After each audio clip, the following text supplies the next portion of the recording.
In June 2001, 17-year-old jockey Ryan Murphy achieved a stunning upset victory at Belmont Park. Hours after the celebration in the winner's circle, he walked back to the locker room and was never seen again. For 3 years, the case remained cold, another unsolved New York City disappearance. That changed when health inspectors condemned an industrial slaughterhouse in Queens. What a sanitation crew found concealed inside a wall would prove the young jockey's disappearance was a calculated act to protect a secret hidden within the world of horse racing. The high-pitched scream of the circular saw was the only thing that felt real. Liam Murphy pressed the blade into the oak plank, the resistance vibrating up his arms, the scent of sawdust filling his nostrils. It was grounding, this noise, this physical exertion. On the renovation site in Brooklyn, surrounded by the skeletal frames of unfinished walls and the constant hammering of the crew, Liam could almost forget why he was there. He could almost forget the silence that had defined the past 3 years. Since June 2001, since his younger brother Ryan, the jockey with the bright future and the easy smile, had vanished from Belmont Park, Liam's life had narrowed to this: grueling labor by day, futile searching by night. He finished the cut and wiped the sweat from his forehead with the back of a dusty glove. The August heat was already oppressive, trapped within the half-finished structure. He measured the next plank, his movements economical, practiced. He preferred the heavy work, the kind that left him too exhausted to think. Thinking led him back to the track, back to the winner's circle, back to the unanswered questions that gnawed at the edges of his sanity. Ryan was 17. 17-year-olds didn't just evaporate. Murphy, the site foreman, Sal, bellowed over the din. Sal was a thick-necked man with a permanent scowl, but he knew Liam was the hardest worker on the crew. Liam looked up, shielding his eyes from the glare filtering through the plastic sheeting covering the windows. Sal pointed toward the street entrance. "You got visitors." "Suits." Liam's stomach tightened. Suits rarely meant good news in his world. He nodded, placing the plank down carefully, and started making his way through the obstacle course of equipment and debris. He pulled off his gloves, tucking them into his back pocket, aware of the dust clinging to his jeans and the sweat staining his t-shirt. Downstairs, standing near the temporary entrance, were 2 men who looked distinctly out of place amidst the construction chaos. They wore the standard uniform of NYPD detectives, conservative ties, jackets slightly rumpled from the heat, expressions carefully neutral. Liam recognized the look. He'd seen it 3 years ago when the initial investigation had ground to a halt, when the sympathy had curdled into impatience. He approached them, his boots heavy on the concrete floor. The older of the 2 stepped forward. He was tall, with thinning gray hair and eyes that seemed to have seen everything and liked none of it. "Liam Murphy?" the detective asked, his voice a low gravel. "That's me?" The detective extended his hand. "Detective Jack Callahan, NYPD Homicide." He indicated his younger partner, Detective Miller. Homicide. The word landed like a physical blow. For 3 years, Ryan had been a missing person. The shift in terminology felt seismic. Liam's throat constricted. "Homicide? Why are you here?" Callahan watched him closely, his expression unreadable. "Mr. Murphy, we need you to come with us to Queens. There's been a development." "A development? What kind of development? Did you find him?" The questions spilled out, frantic, desperate. Callahan hesitated, a flicker of something that might have been compassion crossing his features before settling back into professional detachment. "A facility inspection uncovered something related to your brother's case." "What? Tell me now." Liam took a step closer, his voice raw. "It's better if we discuss it on the way," Callahan said firmly, "but I need to prepare you. Yesterday, during an inspection of a meatpacking facility in Queens, they found a jockey's helmet. We have reason to believe it was Ryan's." The world seemed to tilt. A jockey's helmet in a meatpacking plant? The implications were horrific, nonsensical. Liam felt a wave of nausea wash over him. He leaned against a nearby stack of drywall, struggling to breathe.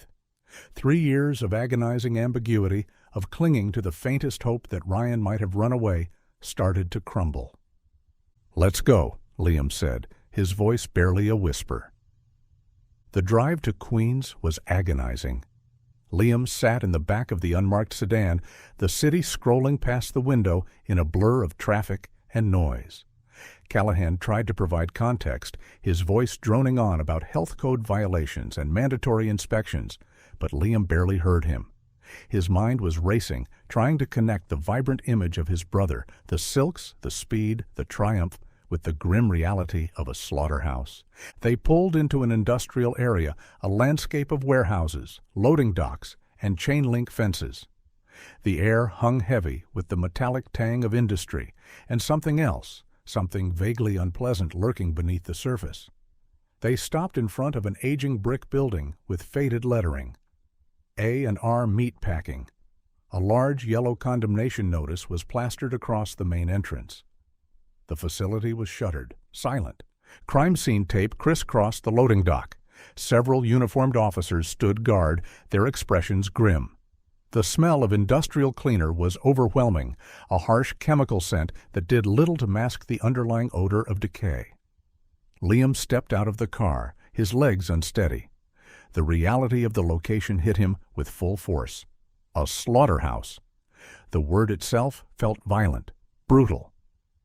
"This way," Callahan said, leading him toward a side entrance. The detective seemed to understand the weight of the moment. His usual brusqueness softened slightly. "I know this is difficult, Mr. Murphy, but we need your help to confirm what we found." Liam nodded mutely, following Callahan into the cold, sterile environment, the bright fluorescent lights reflecting off the stainless steel walls. He felt a chill that had nothing to do with the temperature, a profound sense of dread settling over him as the heavy metal door closed behind them, sealing him inside the place where his brother's story seemed to have come to a horrific end. The transition from the sweltering August heat outside to the refrigerated air of the slaughterhouse was startling. Liam's breath fogged in front of him. The interior was vast and industrial, a stark contrast to the chaotic warmth of the racetrack he associated with Ryan. The walls were lined with reflective stainless steel panels, the floor made of pale industrial tile that appeared damp under the harsh overhead lighting. It was a clinical, unwelcoming space, designed for efficiency and sanitation, devoid of any human comfort. Empty meat hooks hung suspended from a rail system on the ceiling, swaying slightly in the circulated air. The silence was unsettling, broken only by the hum of the refrigeration units and the echo of their footsteps. Liam felt a primal sense of wrongness, an instinctive aversion to the environment.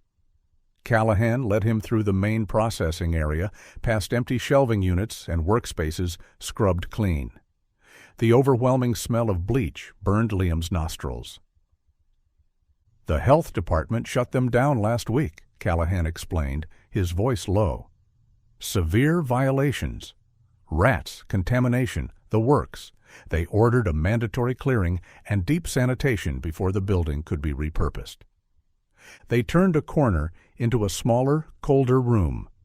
This area seemed older, the walls tiled rather than paneled.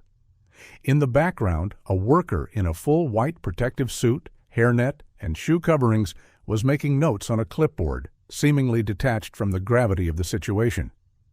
"It was during the sanitation process that they found it," Callahan continued, stopping in front of what looked like a large ventilation grate set into the tiled wall. Liam looked at the grate. It seemed unremarkable, identical to several others lining the walls. But this one was different. It had been removed, leaning against the wall beside a dark, rectangular opening. "The workers were supposed to clean the ventilation system," Callahan said, pointing to the opening. When they removed the cover, they realized this wasn't a vent. It was a facade. He shone his flashlight into the opening.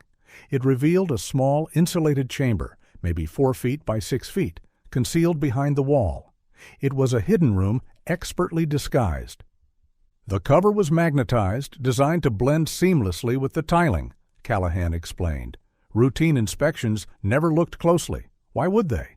It looked exactly like part of the ventilation system, only the deep clean, the mandatory removal of every panel, revealed it. This explained the silence, the 3 years of nothing. Ryan hadn't disappeared into the city. He had been erased, hidden within the walls of this grim facility.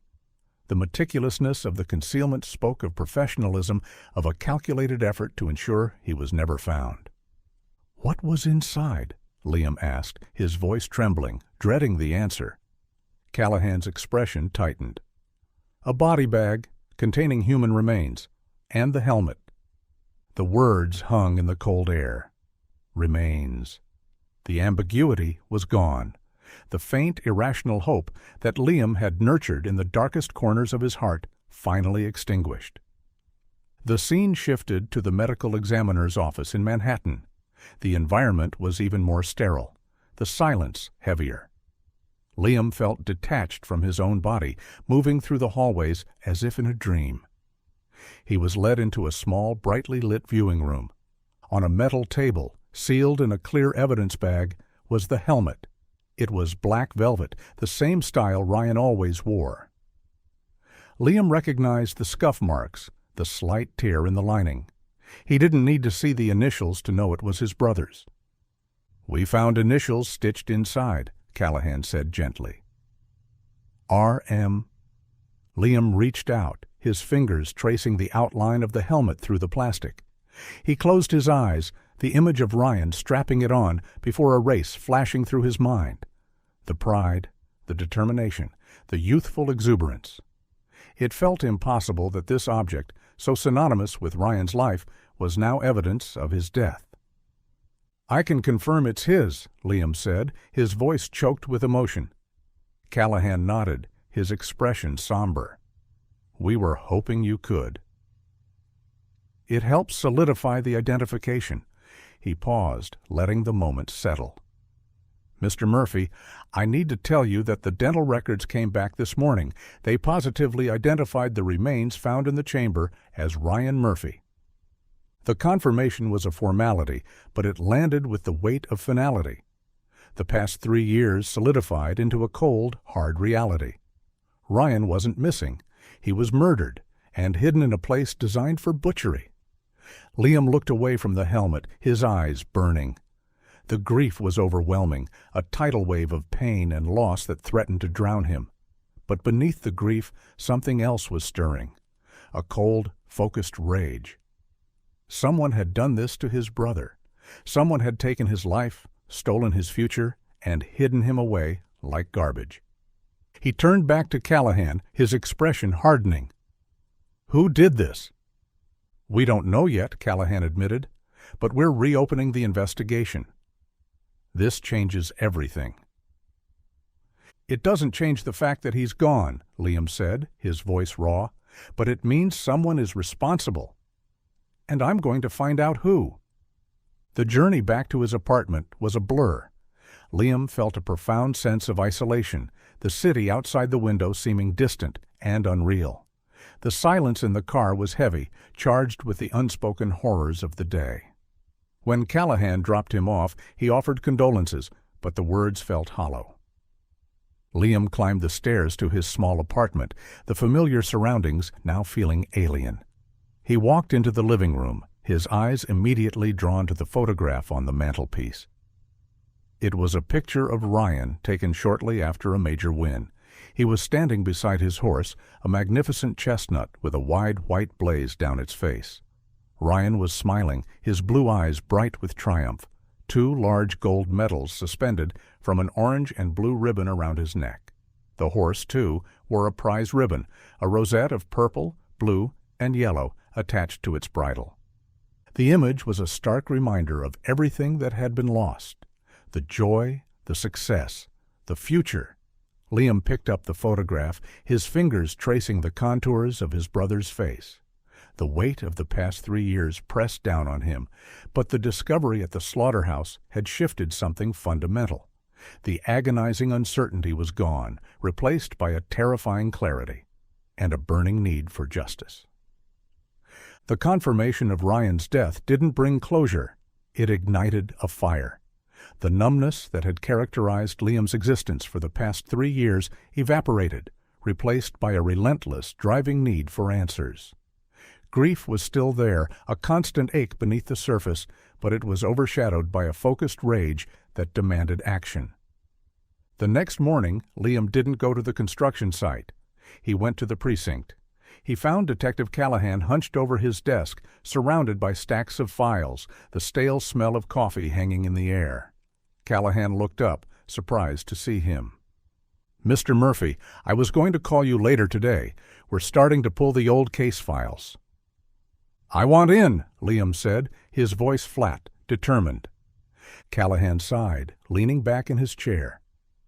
"Mr. Murphy, I understand how you feel, but this is an active homicide investigation. We can't have civilians interfering." "I'm not just a civilian. I'm his brother." Liam pulled out a chair and sat down, uninvited. "And I know the racing world. You don't." He leaned forward, his gaze intense. "You spent 6 months investigating 3 years ago and found nothing. The track is an island. People there don't talk to outsiders, especially not cops. They talk to me." Callahan studied him, recognizing the raw determination in his eyes. The detective was a pragmatist. He knew the insular nature of the horse racing community was a significant obstacle. Liam offered a potential advantage, an in that the police didn't have. "I can't deputize you, Murphy," Callahan said carefully, "but I can keep you informed. And I might ask you to facilitate some introductions, unofficially." He paused, emphasizing the next words. "But if you cross the line, if you compromise this investigation, I will shut you out. Understood?" It was a tense alliance, born of necessity and shared purpose. Liam nodded. "Understood." "All right," Callahan said, pulling a file toward him. "Let's start with the basics. The Slaughterhouse, A&R Meat Packing. We're looking into the ownership, the employees, any connection to the track. It's a maze of shell corporations, but we're digging." Liam listened, but his mind was already racing ahead. The Slaughterhouse was the end point. He needed to go back to the beginning. He returned to his apartment, the space feeling smaller, more suffocating than before. He went to the closet and pulled out a box filled with Ryan's belongings. He hadn't been able to look at them for years, but now he sifted through the contents with a desperate urgency. Riding boots, silks, programs from past races, and the photographs. He focused on the image of Ryan and his horse, the one that captured the essence of his brother's spirit. The vibrant colors, the genuine smile. He needed to understand what had happened to extinguish that light. He focused on Ryan's last day, June 2001. It was the day of the Belmont Stakes, one of the biggest races of the year. Ryan wasn't riding in the main event, but he had won a major undercard race, a huge upset victory that had set the track buzzing. Liam remembered the exhilaration, the pride, and the strange tension that seemed to follow. He replayed the events of that day in his mind, the celebration in the winner's circle, the interviews, and then the silence. Ryan had gone back to the jockey's locker room and never came out. Liam remembered the whispers at the track in the days that followed, the rumors, the speculation, and the sudden silence whenever he asked questions. People had been evasive, their eyes darting away, their answers vague. He had attributed it to the shock, the tragedy, but now he saw it differently. It wasn't shock, it was fear. He thought about the race itself. Ryan wasn't favored to win. His victory had been a surprise, a testament to his skill and determination. But upsets didn't usually lead to murder, unless the outcome mattered more to someone than just the purse. He needed to talk to the people who were there that day, the ones who knew Ryan best, the ones who might have seen something, heard something. He knew exactly where he had to go. Back to the place where it all began. Back to Belmont Park. The decision brought a strange sense of calm. For the first time in 3 years, Liam had a clear objective, a tangible path forward. The investigation into the slaughterhouse would proceed, but the answers, Liam knew, were hidden within the closed world of horse racing, and he was determined to uncover them, no matter the cost. He picked up his jacket, the weight of the past settling on his shoulders like a heavy cloak. He was stepping back into a world he had abandoned, a world filled with memories and ghosts. But this time, he wasn't looking for comfort. He was looking for the truth, and he wouldn't stop until he found it. The familiar sights and sounds of Belmont Park hit Liam with a wave of nostalgia that quickly soured into something darker. The sprawling grandstand, the manicured track, the smell of hay and horses. It was a world he had once loved, a world that had embraced his brother. But now everything felt sinister, the bright sunshine casting long, menacing shadows. He walked through the back stretch, the area behind the track where the stables, training facilities, and living quarters were located. It was a bustling community, a self-contained ecosystem with its own rules and hierarchies. Grooms, exercise riders, trainers, and veterinarians went about their daily routines, the rhythm of the track seemingly unchanged. But the news of the discovery at the slaughterhouse had spread. Liam could feel the whispers, the furtive glances, the sudden silences as he approached. The atmosphere was thick with tension, a palpable sense of fear permeating the air. He started with the people he knew, the ones who had worked with Ryan. He found old acquaintances, asked seemingly casual questions, probing for any information, any anomaly they might remember from that day. But he was met with a wall of silence. He found Jimmy, a groom who had worked in the same barn as Ryan. Jimmy was hosing down a horse, his movements methodical. When Liam approached, Jimmy stiffened, his eyes avoiding contact. "Jimmy, it's good to see you," Liam said, trying to keep his voice casual. "Liam, heard the news?" "Terrible thing," Jimmy mumbled, focusing intently on the horse. "Yeah, I'm trying to piece together what happened. You were here that day, right? The day he won the big race?" Jimmy hesitated, his grip tightening on the hose. "I was here." "Busy day. Don't remember much." "Anything unusual? Anything that stood out?" "No, nothing." The answer was too quick, too definitive. Jimmy turned away, signaling the conversation was over. "Gotta finish this." The pattern repeated itself throughout the day. Evasive answers, averted gazes, polite but firm refusals to engage. It was clear that people knew something, but they were terrified to talk. The fear was a living thing, crawling beneath the surface of the track's polished facade. Liam realized he needed to focus on the last person to see Ryan alive, his trainer, Mickey Doyle. Mickey had been like a second father to Ryan, nurturing his talent, guiding his career. He had been devastated by Ryan's disappearance. If anyone knew what happened that day, it was Mickey. He went to the barn where Mickey used to train. A new trainer had taken over, the stalls filled with unfamiliar horses. Liam asked the new trainer where he could find Mickey. "Mickey Doyle?" "He's not here anymore," the trainer said, shaking his head. "Hasn't been for a couple of years." "Do you know where he went?" The trainer hesitated. "Heard he fell on hard times after the kid disappeared. Took it hard, started drinking heavily, lost his license." The news hit Liam hard. Mickey had been a fixture at Belmont, a respected trainer with a reputation for integrity. To hear he had fallen so far was shocking. Liam spent the rest of the afternoon tracking down leads, asking around the track's underbelly, the bars, the diners, the places where the rumors circulated. He finally found an old groom who remembered Mickey. "Mickey?" "Yeah, I see him sometimes," the groom said, nursing a beer at a dimly lit bar near the track. "He's working upstate at one of the smaller tracks, Saratoga, I think, mucking stalls last I heard." Saratoga. It was a long way from the prestige of Belmont Park. The realization of Mickey's decline solidified Liam's determination. Mickey wasn't just grieving, he was hiding. Liam left the track as the sun began to set. The grandstand bathed in the golden light of the late afternoon. He felt frustrated, exhausted but also galvanized. The wall of silence was formidable but not impenetrable. He had a lead, a direction, and he knew that Mickey Doyle was the key. He had to find him, confront him, and break through the fear that held him captive. The answers were there, buried beneath 3 years of silence. And Liam was determined to unearth them.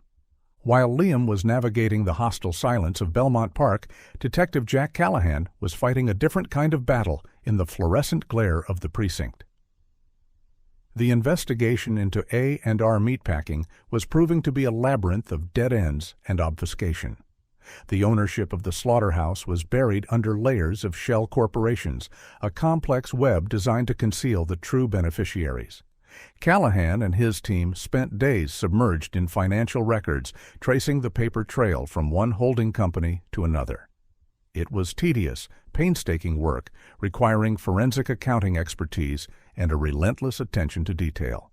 The structure was sophisticated, suggesting a high level of financial acumen and a deliberate effort to evade scrutiny. "This isn't just some small-time operation," Callahan said to his partner, Detective Miller, pointing to a complex organizational chart they had constructed on the whiteboard. "This is organized crime." After days of digging, the structure eventually traced back to a holding company known as a front for one of the city's most powerful organized crime families. And a name began to surface, whispered in the corridors of power and feared in the city's underbelly. Anthony Russo. Russo, known on the streets as the Butcher, was a formidable figure. He ran a massive illegal gambling operation, controlling a network of bookies, loan sharks, and enforcers that extended throughout the 5 boroughs and beyond. He was known for his ruthlessness, his intelligence, and his ability to insulate himself from prosecution. He used a portfolio of legitimate businesses, including meat distribution, waste management, and construction, to launder the proceeds of his criminal enterprise. A&R Meatpacking was just one piece of a much larger puzzle. The connection between Russo and the Slaughterhouse was organizational, not concrete enough for a warrant. There was no direct evidence linking him to Ryan Murphy's murder, but it confirmed Callahan's suspicion. This was a professional hit. "Russo is smart," Callahan said, studying the photograph of the man they had pulled from the organized crime database. Russo was impeccably dressed, his expression cold and calculating. "He doesn't get his hands dirty. He has layers of insulation, but the Slaughterhouse is his, which means the murder happened on his watch." The implications were staggering. They were dealing with a sophisticated and dangerous organization, one with the resources and the ruthlessness to make a high-profile jockey disappear without a trace. The concealment of the body, the expertly disguised chamber, it all pointed to a level of professionalism that Callahan recognized. He knew that getting to Russo would be a long, arduous process. They needed leverage, a weak link in the chain of command. They needed evidence that could pierce the corporate veil and connect Russo directly to the crime. Callahan shifted his focus to Russo's organization, identifying the key players, the enforcers, the lieutenants. One name stood out: Vinnie Gallo. Gallo was Russo's primary enforcer, a brutal man known for his loyalty and his penchant for violence. If Russo ordered the hit, Gallo likely carried it out. Callahan ordered surveillance on Gallo, hoping to catch him making a mistake, revealing a connection to the Slaughterhouse or the track. But Gallo was cautious, professional. He moved through the city like a ghost, adhering to a strict routine, avoiding any overt displays of criminality. The investigation stalled, hitting the formidable wall of organized crime. Callahan felt the familiar frustration creeping in. He knew the truth was there, hidden within the shadows of Russo's empire. But shining a light on it would require more than just police work. It would require a break, a mistake, a moment of weakness. He thought about Liam Murphy, the grieving brother driven by a relentless need for justice. Liam was operating outside the constraints of the law, fueled by emotion and an intimate knowledge of the racing world. Callahan realized that Liam might be the wild card they needed, the one who could disrupt the careful equilibrium of Russo's world. He picked up the phone, dialing Liam's number. He needed to know what Liam had found at the track, and he needed to warn him about the dangerous waters he was wading into.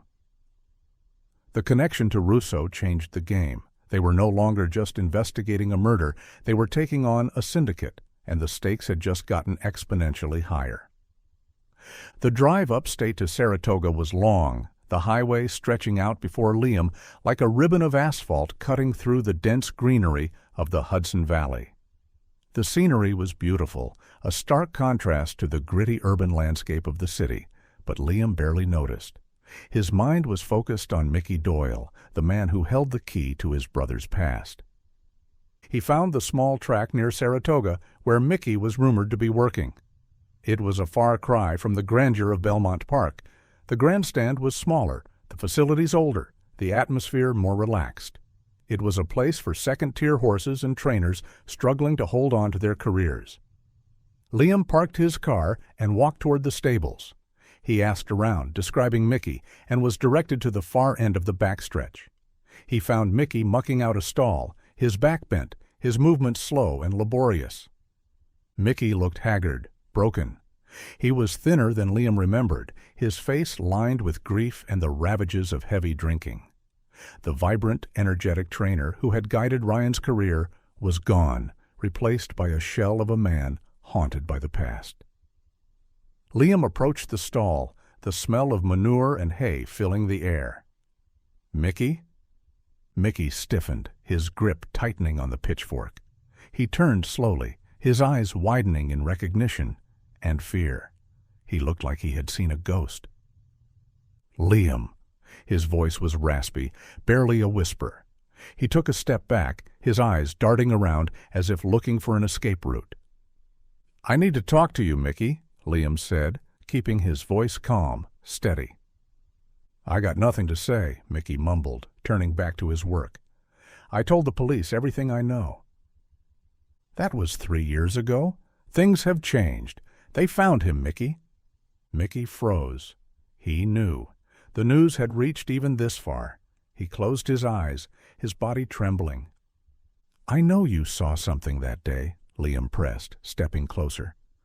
"The police report said you told them he seemed nervous?" Terrified. Why Mickey? What was he afraid of? Mickey became agitated, shaking his head vehemently. "He just left. I don't know why. He was a kid. Kids are unpredictable." He wasn't unpredictable. He was disciplined, focused. He had just won the biggest race of his career. He wouldn't just walk away.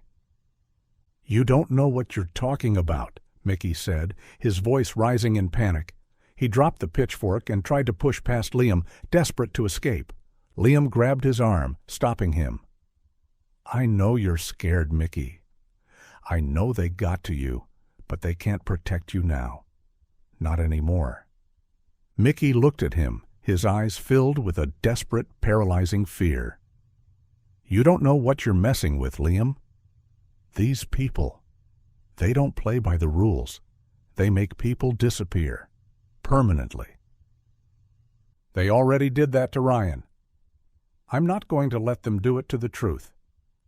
Leave it alone, Liam. For your own good. Some things are better left buried."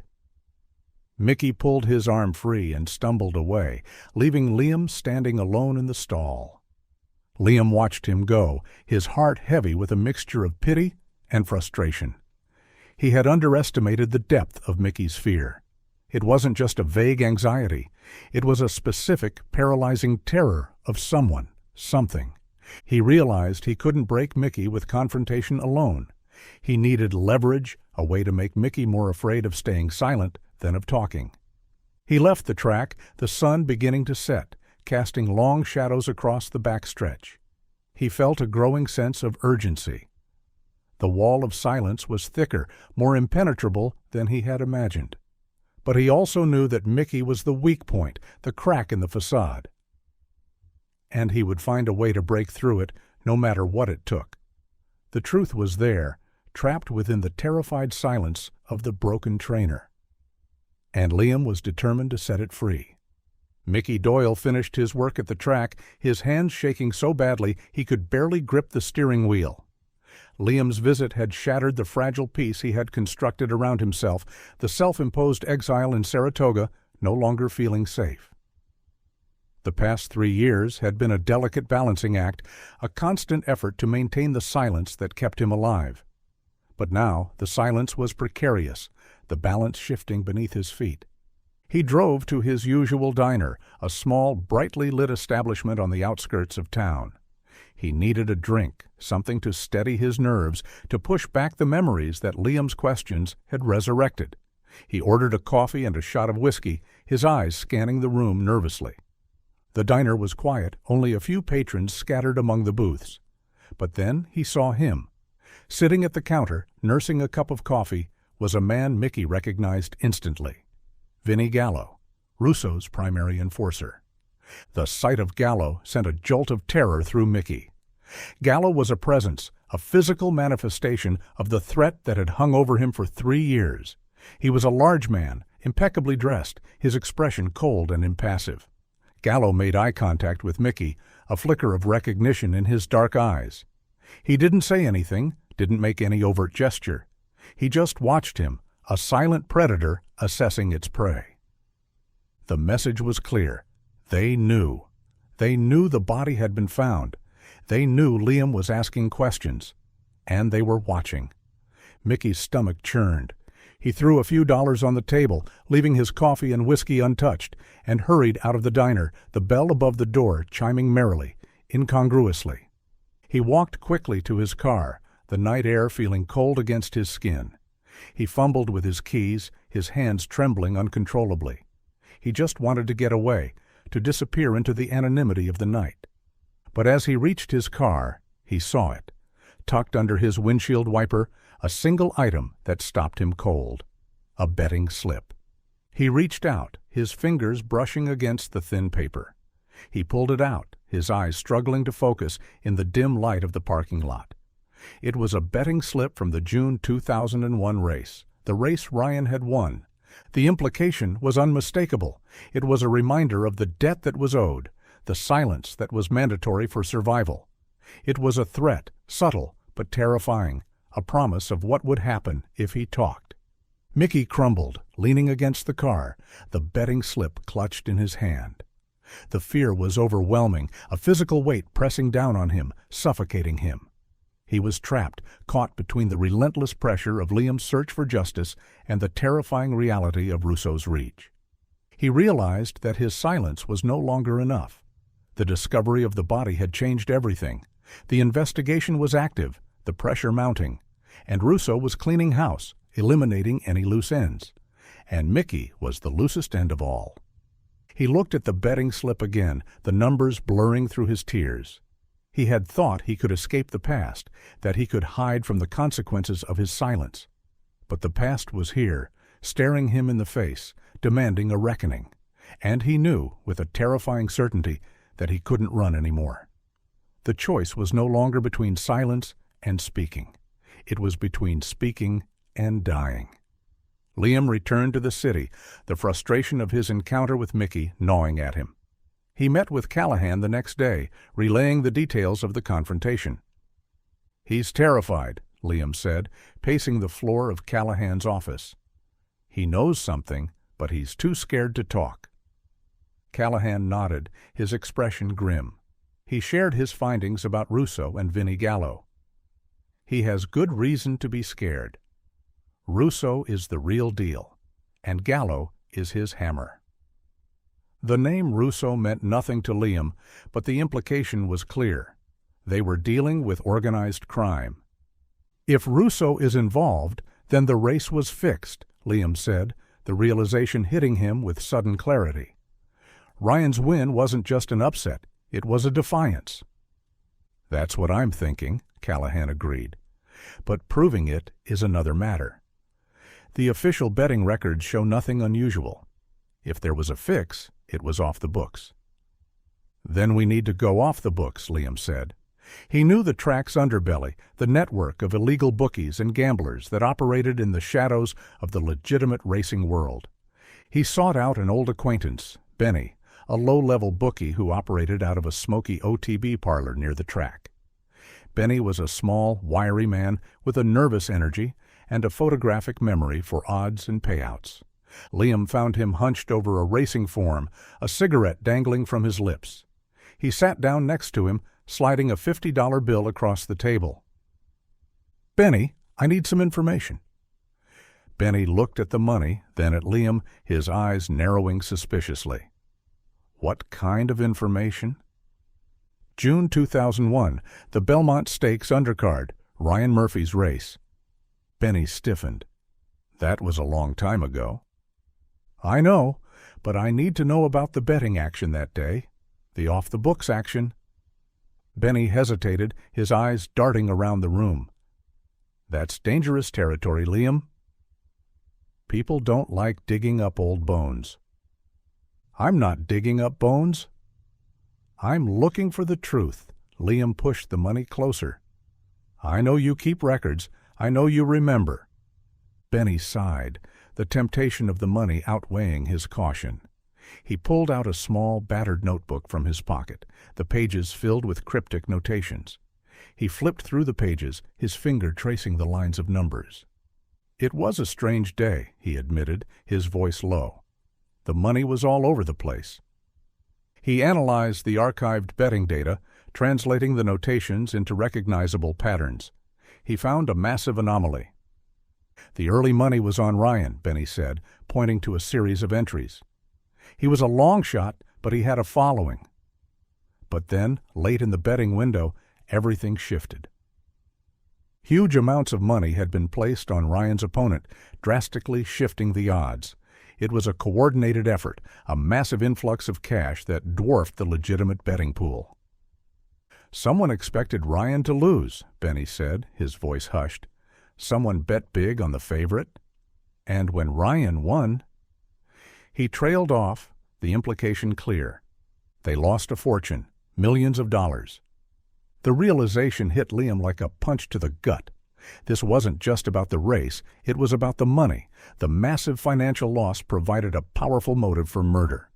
Ryan hadn't just won a race, he had cost someone a fortune. And in the world of organized crime, such defiance was unacceptable.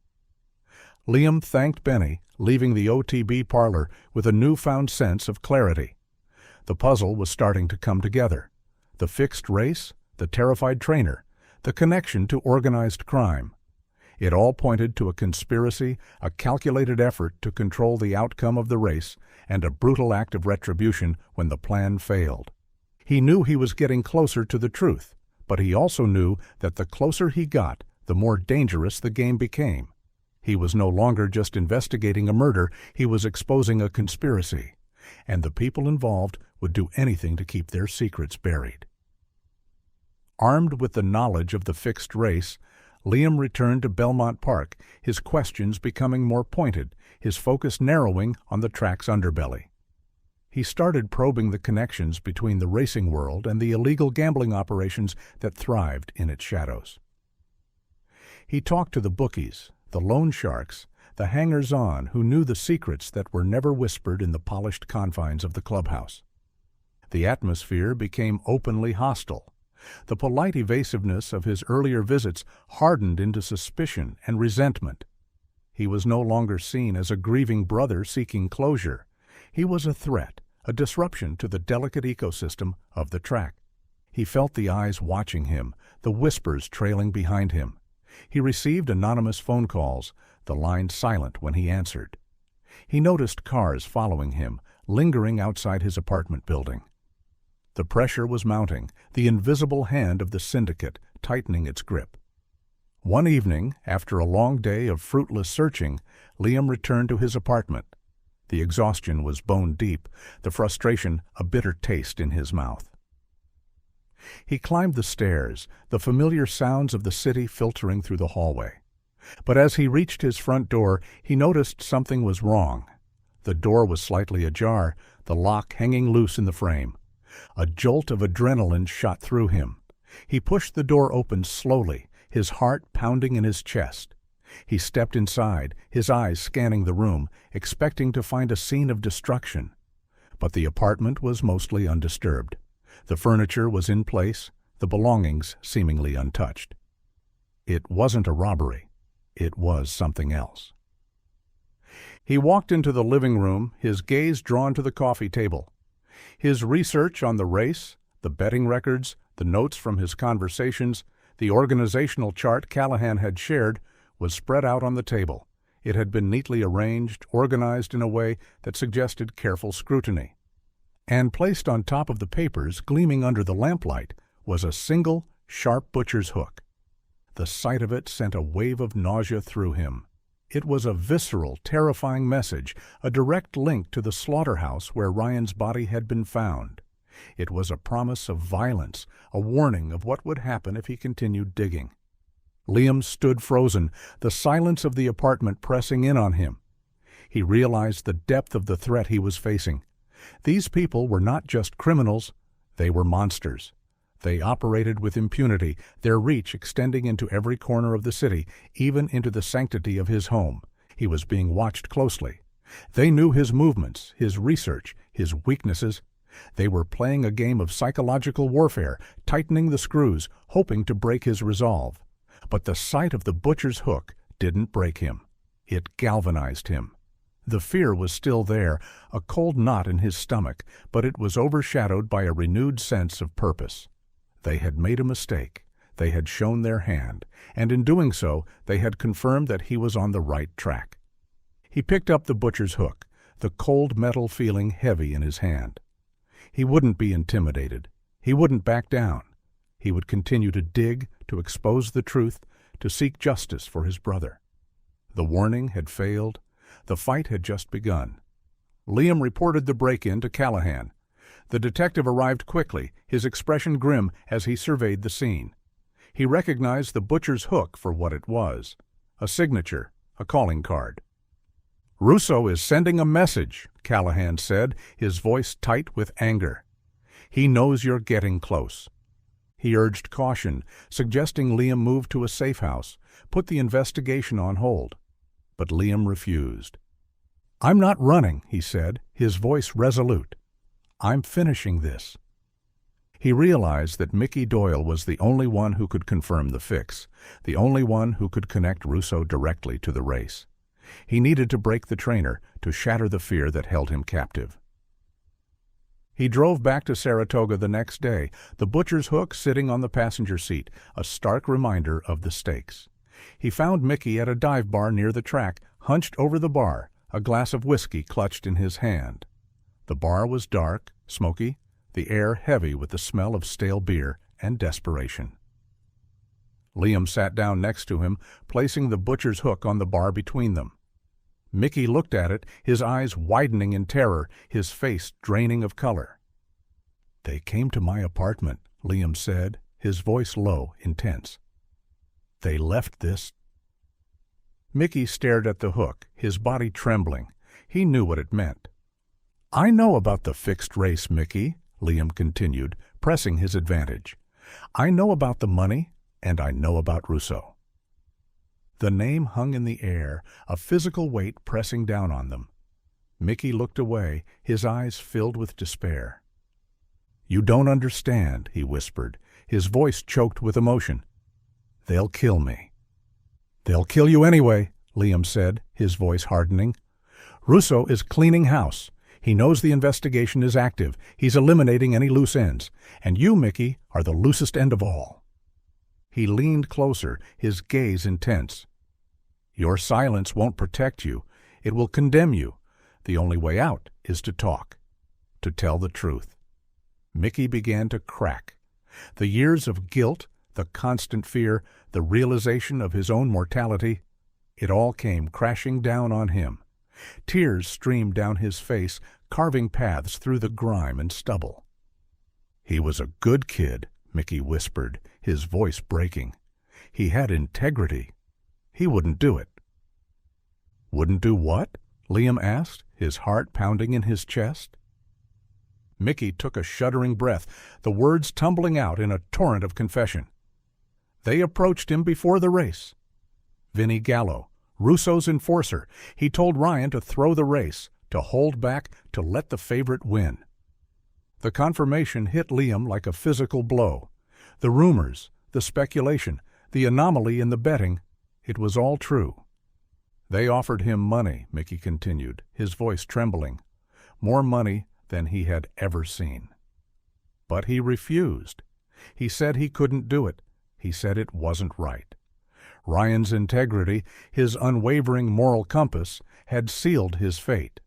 He had defied the syndicate, cost them a fortune, and paid the ultimate price. "What happened after the race?" Liam asked, his voice tight with anticipation. Mickey closed his eyes, the memory agonizing. He was terrified? He knew what he had done. He knew they wouldn't let it go. He looked at Liam, his eyes pleading for understanding. "I tried to warn him. I told him to run, to disappear, but it was too late. They were already there." The confession hung in the air, the silence of the bar broken only by the muffled sounds of the jukebox and the clinking of glasses. The truth was out, raw and devastating, and it was more horrific than Liam had ever imagined. Mickey's confession continued, his voice barely a whisper, the words heavy with the weight of 3 years of silence. He described the scene in the jockey's locker room after the race. The exhilaration of the win had quickly faded, replaced by a paralyzing fear. He was shaking, Mickey said, his eyes distant, lost in the memory.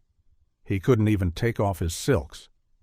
He just stood there, his face pale, his eyes darting toward the door. He told Mickey, "I shouldn't have won. They won't let this go." Liam listened, his heart aching for his brother, for the terror he must have felt in those final moments. "I told him to stay there, to wait for security," Mickey continued, his voice trembling. "I was going to get help. But he wouldn't listen. He said he had to get away, to disappear before they found him. He left the locker room, his movements furtive, desperate. Mickey followed him, a sense of dread settling over him. He watched from the shadows as Ryan made his way toward the parking lot. And then Mickey confessed the detail he had omitted for 3 years, the secret that had haunted his every waking moment. "They were waiting for him," Mickey whispered, tears streaming down his face. A dark sedan, parked near the exit, Vinnie Gallo and another man. They intercepted him before he reached his car. The image was vivid, agonizing. Ryan struggling, fighting against the inevitable. The enforcers overpowering him, forcing him into the sedan. The car speeding away, disappearing into the night. Mickey had witnessed the abduction. He had seen the faces of the men who had taken his brother, and he had remained silent, paralyzed by fear. The confession was devastating, a confirmation of Liam's worst fears. The realization that Mickey had known the truth all along, that he had carried this burden alone, was a bitter pill to swallow. But the anger Liam felt toward Mickey was overshadowed by a burning need for justice. "You have to tell the police," Liam said, his voice urgent. "You have to identify them." Mickey hesitated, the fear still lingering in his eyes, but the confession had broken the spell. The silence was no longer an option.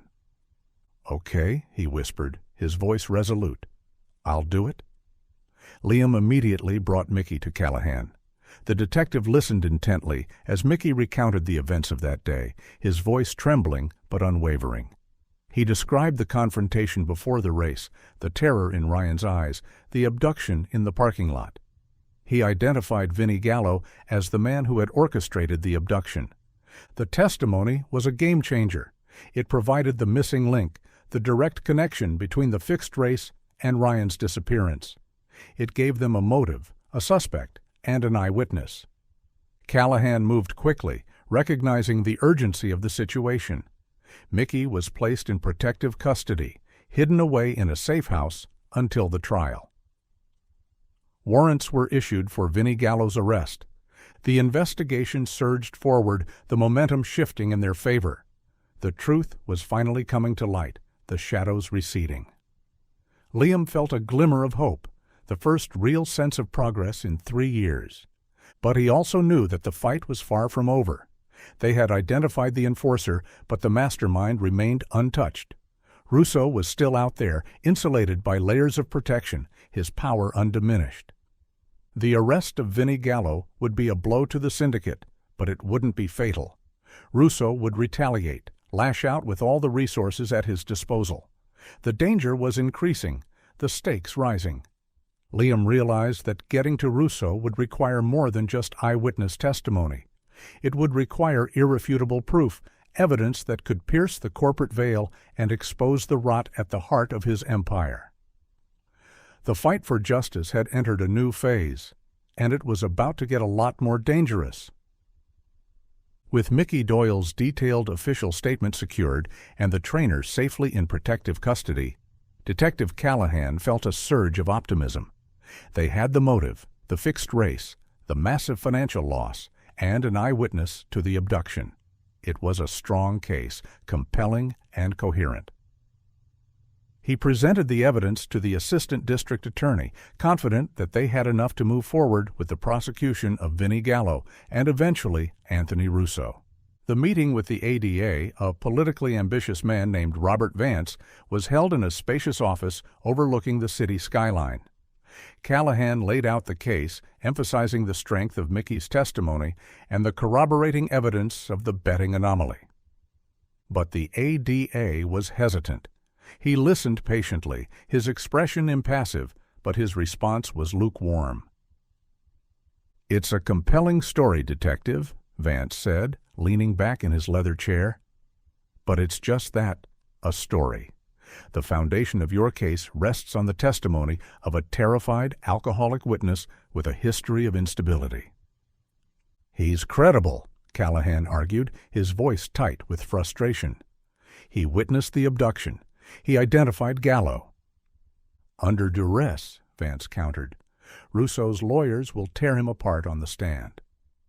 They'll paint him as an unreliable witness, motivated by guilt and fear." He stood up, walking toward the window, his gaze fixed on the city below.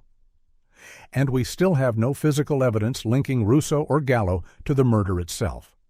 We have the organizational link to the Slaughterhouse, but that's not enough to convict."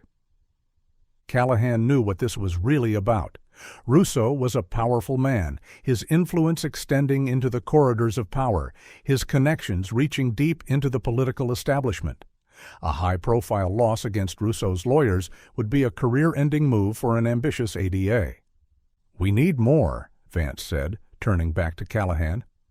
"We need something concrete, something irrefutable. Until then, I can't authorize the warrants." The refusal was a blow, a stark reminder of the limitations of the justice system when confronted with organized crime. Callahan suspected Russo's political influence was at play, the invisible hand of the syndicate manipulating the levers of power. He left the ADA's office, the frustration churning in his gut. He knew that getting justice for Ryan Murphy would require more than just good police work. It would require navigating the treacherous waters of political maneuvering and institutional corruption.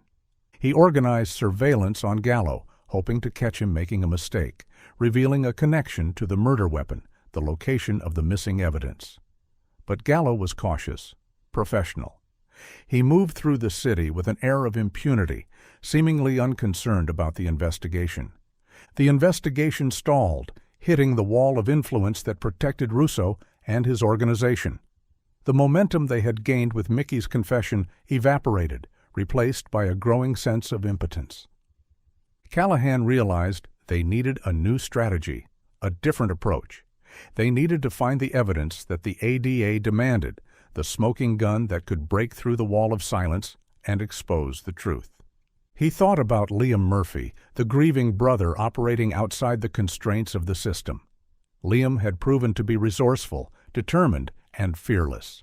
He might be the only one who could find the leverage they needed, the weak link in Russo's armor. The fight was far from over, but it had just become a lot more complicated. The setback with the ADA left Liam frustrated, angry, but undeterred. He realized that relying on the official channels of justice was not enough. He had to take matters into his own hands to operate in the shadows where Russo's influence couldn't reach. He knew they needed proof of the bets, the scale of the loss. The official records showed nothing. The bets were illegal, off the books. They needed someone who could testify to the financial motive, someone who could corroborate Mickey's story. He returned to Benny, the bookie who had helped him analyze the betting data. He pressed Benny for more information, for the names of the people who had placed the massive bets on Ryan's opponent. Benny was reluctant, the fear of retribution palpable, but Liam was persistent, emphasizing the danger they were all in as long as Russo was free. Benny finally revealed a crucial piece of information. The main bookie handling the action that day, Slick Sammy Gallo, no relation to Vinny, had disappeared shortly after Ryan vanished. Rumors were that Sammy had run afoul of Russo, that he had been blamed for the massive loss. Sammy was the one who took the bets, Benny said, his voice low. He knew the numbers, the players. If anyone can confirm the fix, it's him. Liam realized that finding Sammy was crucial. He was the missing piece of the puzzle, the witness who could provide the irrefutable proof they needed. He started tracking Sammy, utilizing his connections in the gambling world, the network of informants and acquaintances he had cultivated over the past few weeks. It was a difficult search, Sammy having vanished without a trace, leaving behind a trail of rumors and speculation. The search led him to Atlantic City, the glittering facade of the casinos masking the underlying desperation and decay. He learned that Sammy was living under an assumed name, working as a bartender in a dimly lit dive bar off the boardwalk. Liam found him late one night, the bar empty except for a few solitary drinkers nursing their sorrows. Sammy was older than Liam expected, his face lined with stress and the weight of his secrets. Liam sat down at the bar, ordering a beer. He waited until Sammy approached him, his expression guarded. "Sammy Gallo?" Liam asked, his voice low. Sammy stiffened, his eyes narrowing suspiciously. "Who's asking?" "My name is Liam Murphy, Ryan Murphy's brother." The name hung in the air, a ghost from the past. Sammy's face paled, his hand trembling as he wiped the bar. "I know what happened that day, Sammy," Liam continued, his gaze intense. "I know about the fixed race, the money. And I know about Russo." Sammy was hostile, defensive. "I don't know what you're talking about." "You ran because you were scared," Liam pressed. "Scared that Russo would blame you for the loss. Scared that you would end up like Ryan." He leaned closer, his voice urgent. "Russo is vulnerable now. The investigation is active. This is your chance to make things right, to get out from under his thumb." Sammy hesitated, the internal struggle playing out on his face. The fear of Russo was deeply ingrained, a primal instinct for survival, but the desire for freedom, for redemption, was also there, flickering beneath the surface. He finally cracked. He confirmed everything. Russo's syndicate had lost millions. The fix was in, the outcome predetermined. Ryan's victory had been a disaster. Sammy had fled, fearing for his life. He had been living in the shadows, haunted by the past, paralyzed by fear. "I have the records," he whispered, his voice trembling. "The ledger, the proof of the bets." The revelation was staggering, the smoking gun they had been searching for. Sammy agreed to provide a statement to Callahan, to testify against Russo if protection was guaranteed. Liam left Atlantic City with a renewed sense of hope. They had the motive, the eyewitness, and now the proof. The case against Russo was solidifying, the walls closing in. The end was in sight, but the most dangerous part of the journey was still ahead. Sammy Gallo's testimony, combined with the ledger detailing the illegal bets, provided the irrefutable proof of the financial motive. The scale of the loss was staggering, the connection to Russo undeniable. Callahan presented the new evidence to the ADA, confident that this time they had enough. But the ADA remained hesitant. The wall of influence surrounding Russo was proving to be more formidable than they had anticipated. "It's strong evidence," the ADA admitted, studying the ledger. "But it's still circumstantial. We have the motive, but we still don't have a concrete link between Russo and the murder location." The Slaughterhouse? It remained the central mystery of the case. Why that specific location? Why hide the body in a facility owned by Russo's organization, creating a direct link to the crime? Liam focused on this question, the anomaly gnawing at him. He started digging into the business operations of A&R Meatpacking, looking for any connection to the track, any reason why Russo would choose that location. He remembered Ryan talking about the vendors at the track, the network of suppliers that provided everything from feed for the horses to food for the restaurants. It was a lucrative business, controlled by a handful of powerful players. He suggested Callahan look into the meat supply contracts for Belmont Park. It was a long shot, a hunch based on a vague memory, but they had nothing else to go on. Callahan started digging, pulling the financial records of the track, the contracts with the vendors. It was a tedious process, sifting through layers of bureaucracy and paperwork. But then he found it, a connection that changed everything.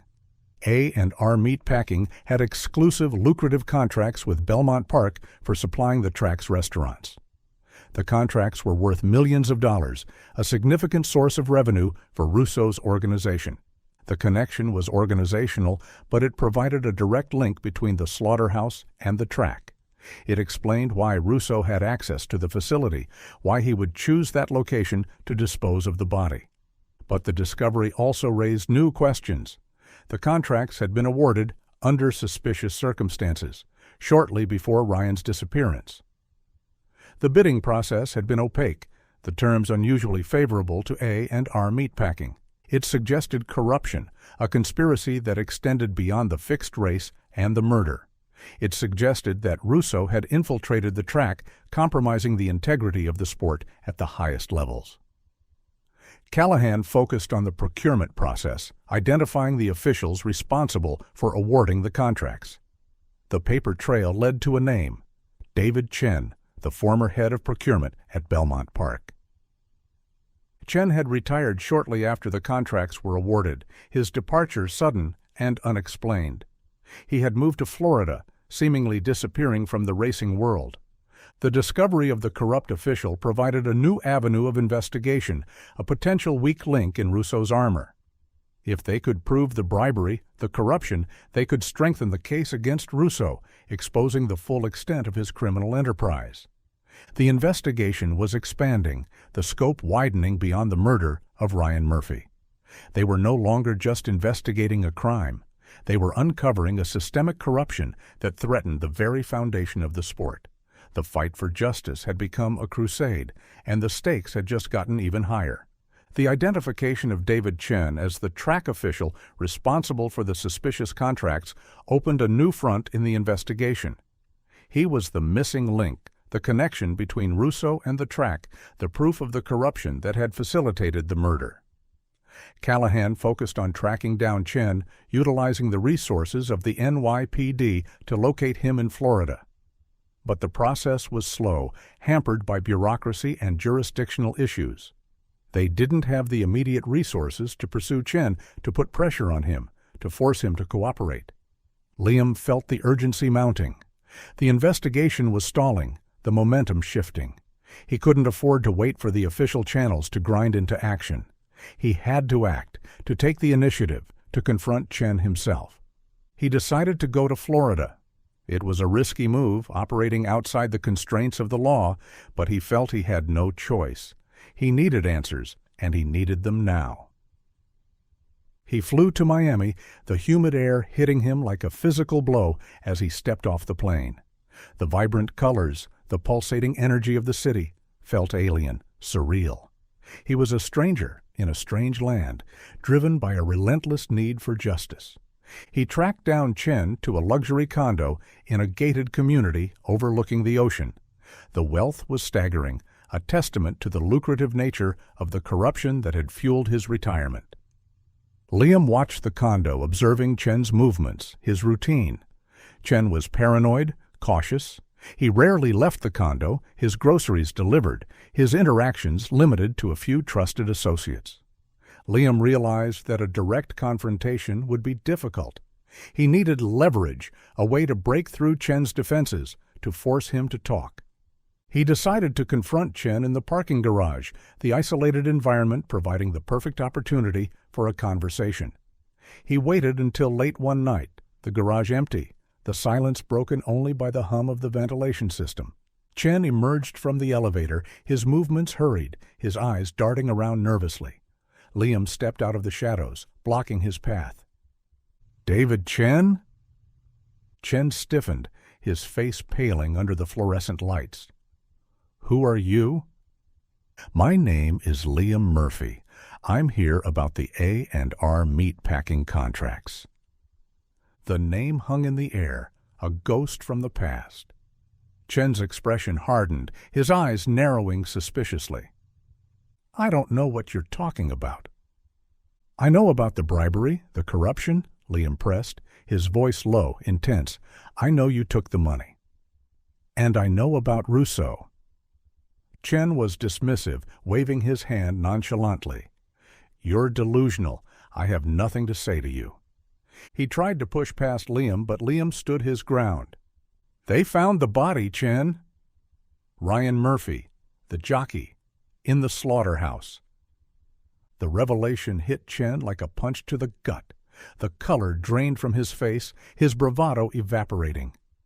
"You're lying," he whispered, his voice trembling. "I'm not. The investigation is active, and it's leading straight to you." Chen hesitated, the fear flickering in his eyes. He realized the depth of the trouble he was in. The past was catching up to him, the consequences of his actions looming large. But the fear of Rousseau was still stronger. He shook his head, his resolve hardening. "Get out of my way," he snarled, pushing past Liam and hurrying toward his car. Liam watched him go, frustrated but not discouraged. He had seen the fear in Chen's eyes, the crack in his facade. He knew that Chen was vulnerable, that the pressure was mounting. He just needed to find the right leverage, the tipping point that would force him to cooperate. The confrontation had failed, but the game was far from over. Liam continued to observe Chen, the tension mounting with each passing day.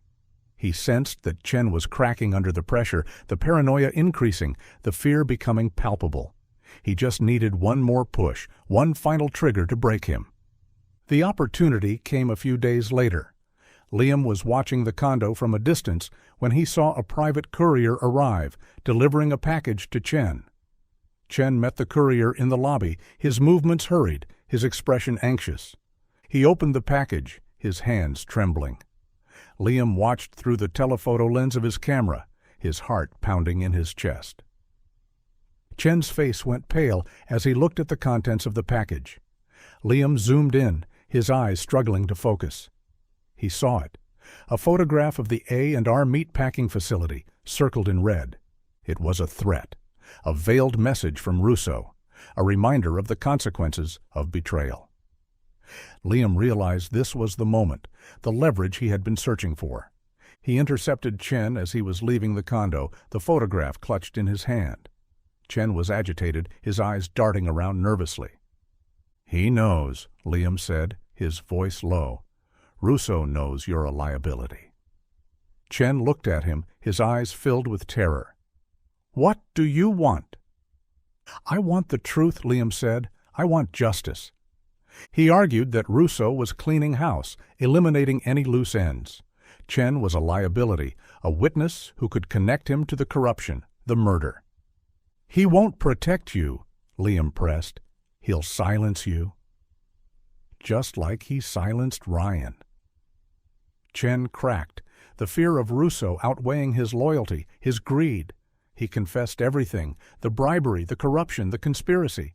He admitted that Rousseau had paid him millions to secure the contracts, giving him control over the facility, the perfect location to dispose of the body. The confession was devastating, a confirmation of the systemic corruption that had facilitated the murder. But it wasn't enough. They needed proof, something concrete that could bring Rousseau down.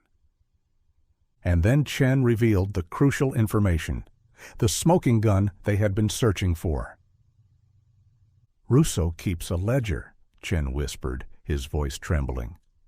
"A separate, physical ledger for his illegal operations. He's paranoid about digital trails. He writes everything down." The ledger detailed all the payoffs, the bribes, the specifics of the race fix. It was the proof they needed, the key to dismantling Russo's empire. "Where is it?" Liam asked, his voice urgent. "His private social club," Chen said. "In Queens. He keeps it in a safe in his office." The revelation was staggering. The location of the ledger, the key to justice. Liam relayed the information to Callahan. The detective recognized the significance of the discovery. This was the smoking gun, the evidence that could bring Russo down. But getting it would be a challenge. The social club was a fortress, heavily guarded, impenetrable. Any official move would tip Russo off, and the ledger would disappear. They needed a plan, a strategy to retrieve the ledger without alerting Russo, and they needed to move quickly. The window of opportunity was closing. The final act had begun. The existence of the ledger changed everything. It was the physical proof they needed, the undeniable link between Russo and the sprawling criminal enterprise that had led to Ryan's death. But the ledger was locked away in the heart of the enemy's stronghold. Callahan immediately tried to secure a warrant for the social club. He presented Chen's testimony, the detailed confession of the bribery and the corruption. But the ADA remained obstinate. "Chen is compromised," the ADA argued, his voice dismissive. "He's a corrupt official trying to save his own skin. His testimony is tainted. We can't base a warrant on the word of a criminal." The refusal was a blow, a stark reminder of the pervasive influence of Russo's organization. Callahan realized that the official channels were closed. The justice system was paralyzed, unable to penetrate the wall of silence and corruption that protected Russo.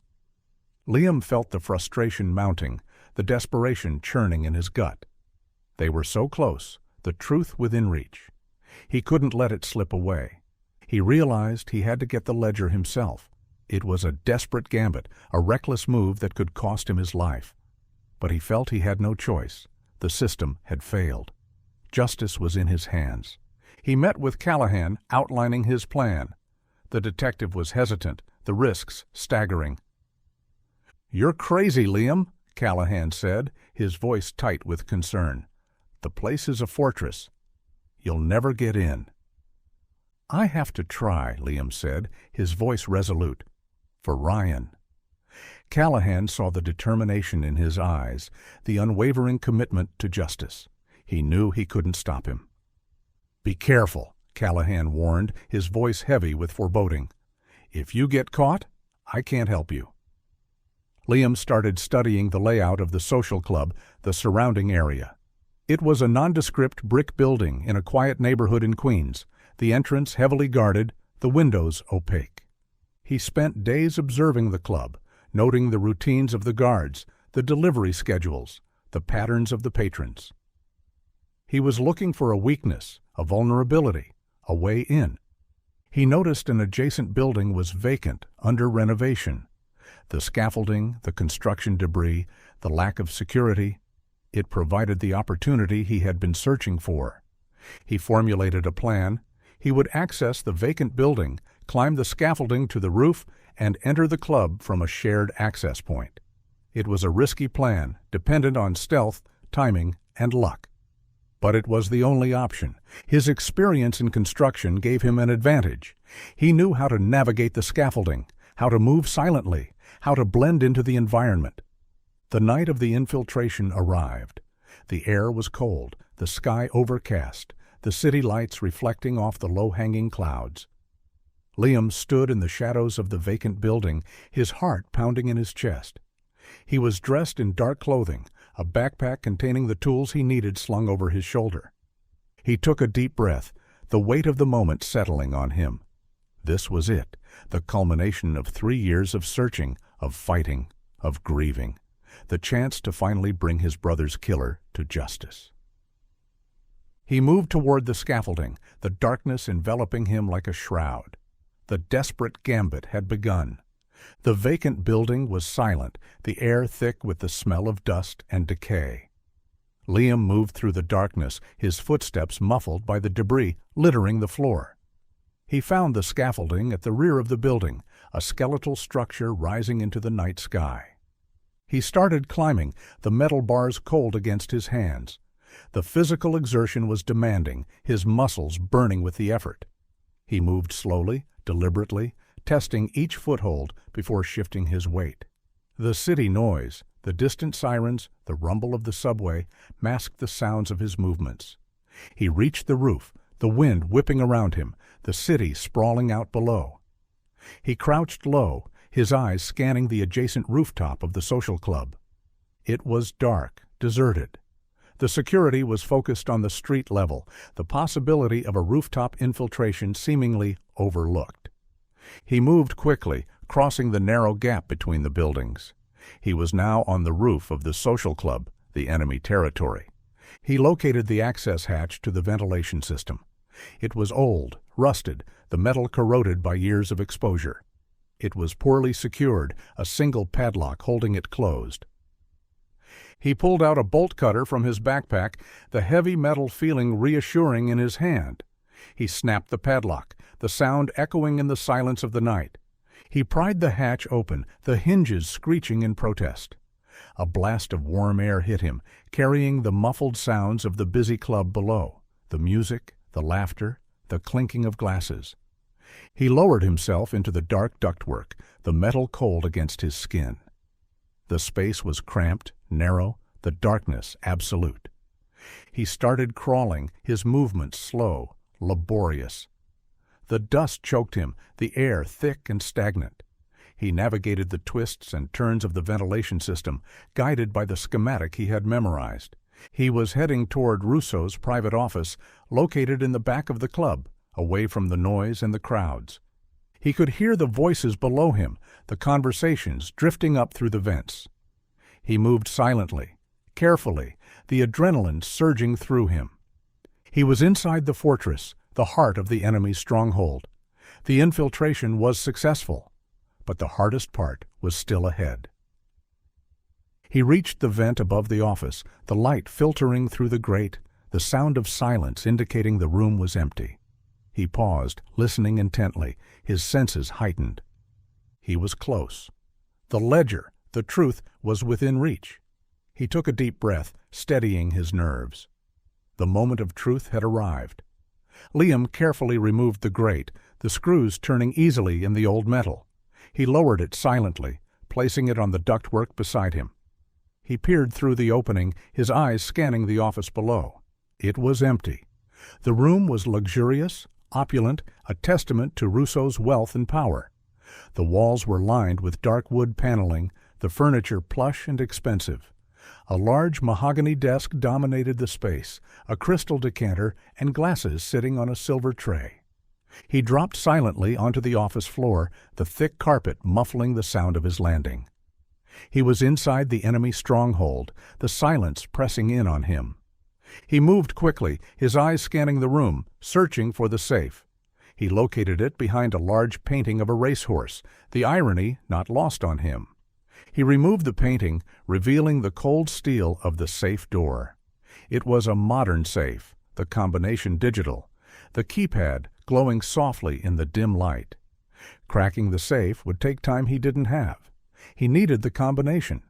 He searched the desk drawers, sifting through the papers, the files, the paraphernalia of Russo's life. He was looking for anything that might contain the combination. A notebook, a slip of paper, a hidden clue. He found a small, leather-bound notebook tucked away in the bottom drawer. He opened it, his eyes scanning the pages filled with cryptic notations, numbers, symbols, dates. He recognized the pattern. It was a code based on horse racing odds. The realization hit him like a jolt of electricity. Russo was a gambler, his life revolving around the track, the odds, the payouts. It made sense that he would use a code based on his obsession. He managed to decipher the combination, the numbers clicking into place in his mind. He punched the code into the keypad, his fingers trembling slightly. The safe clicked open, the heavy door swinging silently on its hinges. Liam's heart pounded in his chest. He was close. So close. He reached inside, his fingers brushing against the cold metal of the shelves. He saw it. A thick, leather-bound book, the pages filled with the secrets of Russo's empire. The ledger? He pulled it out, the weight of it feeling heavy in his hand. He opened it, his eyes scanning the pages, the entries detailing the payoffs, the bribes, the illegal bets.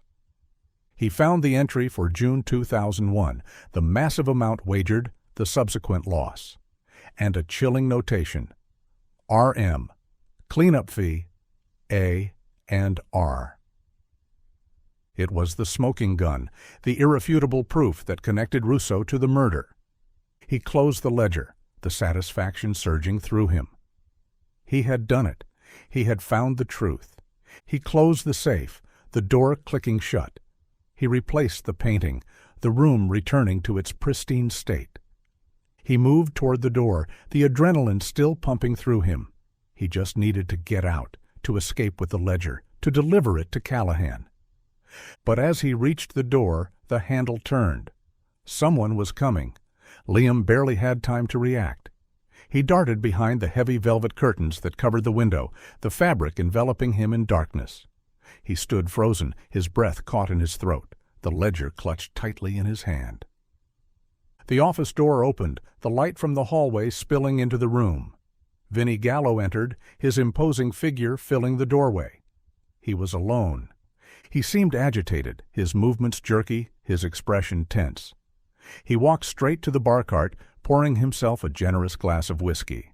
He downed it in one gulp, the alcohol seemingly having little effect on his nerves. Liam watched him through a narrow gap in the curtains, his heart pounding in his chest. He was trapped, the only exit blocked by the man who had killed his brother. Gallo poured another drink, his gaze sweeping across the room. He seemed to sense that something was wrong, that the equilibrium of the space had been disturbed. And then he noticed it, the painting over the safe. It was slightly askew, the frame tilted by a fraction of an inch. His eyes narrowed, the suspicion hardening into certainty. He drew his weapon, a sleek black semi-automatic pistol, and approached the curtains. He knew someone was there. Liam realized he had no choice. He couldn't hide. He had to fight. He burst from the curtains, the adrenaline surging through him. He slammed into Gallo, the force of the impact sending them both crashing to the floor. A brutal, desperate fight ensued in the cramped office. It was a chaotic frenzy of violence, the silence of the room shattered by the sounds of the struggle. Liam fought with raw fury, the grief and the rage of the past 3 years fueling his movements. He was fighting for his brother, for justice, for his own survival. But Gallo was stronger, faster, trained in the art of violence. He fought with a cold, calculated brutality, his movements precise, efficient. He subdued Liam, his powerful hands wrapping around his throat, cutting off his air supply. Liam gasped for breath, his vision blurring, the darkness closing in. Gallo retrieved the ledger, the leather-bound book feeling heavy in his hand. He looked at Liam, his eyes cold, devoid of emotion. He sneered, a cruel smile playing on his lips. "Russo warned us you were stupid." The words hit Liam like a physical blow. The realization that he had failed, that the truth would remain buried, was devastating. Gallo pulled him up, his grip tightening on his arm. He dragged him toward the main club area, intending to take him out the back, to dispose of him quietly, efficiently. Liam struggled, his movements weak, futile. The despair threatened to overwhelm him. But then he saw it. The crowded club, the patrons oblivious to the drama unfolding in their midst. It was his last chance, his only hope. He had to create a diversion, a chaos that would allow him to escape. The fight wasn't over. Not yet. Gallo dragged Liam through the hallway, the noise of the club growing louder with each step. They entered the main room, the space crowded with patrons, the air thick with smoke and the smell of alcohol. The music pulsed, the laughter echoed, the atmosphere vibrating with an energy that felt surreal, dissonant. Liam realized this was his moment. He had to act now, before they reached the exit, before he disappeared into the night, another victim of Russo's brutality. He started shouting, his voice raw, desperate, cutting through the noise of the club. He killed Ryan Murphy, the jockey. Russo had him killed. The room went silent. The music stopped. The conversation ceased, the patrons turning to stare at the unfolding drama. The truth, raw and devastating, hung in the air. Gallo was stunned, the sudden shift in the power dynamic catching him off guard. He tried to silence Liam, his hand clamping over his mouth, but it was too late. The damage was done. In the chaos, the confusion, Liam saw his opportunity. He slammed his head back into Gallo's face, the impact sending a jolt of pain through his skull. Gallo staggered back, his grip loosening. Liam broke free, the adrenaline surging through him.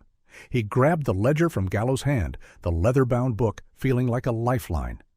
A tense chase ensued. Liam scrambled through the crowded room, the patrons scattering in panic. He knocked over a poker table, the chips flying, the money fluttering to the floor. The diversion created the chaos he needed. Gallo pursued him, his face contorted in rage, his weapon drawn. But the crowd hindered his movements, the confusion slowing him down. Liam reached the side exit, the door leading to a narrow alleyway. He burst through the door, the cold night air hitting him like a physical blow. He ran, his legs pumping, his lungs burning. He didn't look back. He just ran, the ledger clutched tightly in his hand, the sound of Gallo's shouts echoing behind him. He disappeared into the night, the darkness enveloping him, the city swallowing him whole. He had escaped. He had the ledger. He had the truth. He immediately headed for Callahan, the precinct a beacon of hope in the darkness. The relief was overwhelming, the exhaustion bone-deep. But the satisfaction, the sense of triumph, was stronger. He had done it. He had faced the darkness and emerged victorious. The fight was over. The justice was coming. Liam burst into the precinct, the ledger clutched in his hand, his clothes torn, his face bruised and bloody. Callahan looked up, his expression shifting from shock to relief. Liam delivered the ledger, the weight of it feeling heavy in his hand. It was the culmination of everything, the proof they needed. Callahan opened the ledger, his eyes scanning the pages, the entries detailing the vast criminal enterprise that Russo had built. It was irrefutable proof, the smoking gun that would bring him down. Armed with the ledger, Callahan moved swiftly. The ADA, confronted with the overwhelming evidence, had no choice but to authorize the warrants. Callahan led the raid on the social club and Russo's home. The atmosphere was tense, the anticipation electric. The NYPD moved with precision, overwhelming the security, securing the premises. Russo and Gallo were arrested, their reign of terror finally coming to an end. Russo was defiant, his expression cold, his eyes filled with hatred. Gallo was silent, his face impassive, his fate sealed. The trial was high profile, the media descending on the courthouse, the city captivated by the story of the murdered jockey and the criminal mastermind who had orchestrated his death. Liam watched from the gallery, the emotions swirling within him. He saw Mickey Doyle, Sammy Gallo, and David Chen testify, their voices trembling but resolute. They had found the courage to speak the truth, to confront the darkness that had haunted them for years. The ledger sealed the case. The defense tried to discredit the evidence, to paint Russo as a legitimate businessman, a victim of a conspiracy.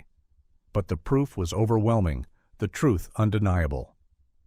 Russo and Gallo were found guilty of murder, racketeering, and illegal gambling.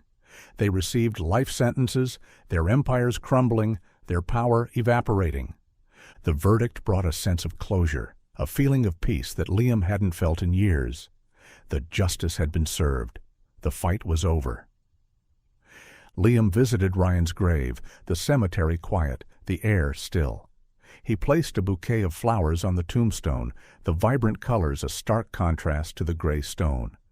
The grief remained, a constant ache beneath the surface, but the unresolved anger was gone. He had found the answers, exposed the truth, and honored his brother's memory. He started the Ryan Murphy Foundation, dedicated to supporting young jockeys and promoting integrity in horse racing. He wanted to ensure that Ryan's legacy was defined not by the tragedy of his death, but by the honor he died for. He had found a new purpose, a new meaning in his life. He had transformed his grief into a force for good, his pain into a catalyst for change. The weight of the win had been heavy, the cost staggering. But in the end, the truth had prevailed, the light had overcome the darkness. And Ryan's spirit, his integrity, his unwavering commitment to justice lived on.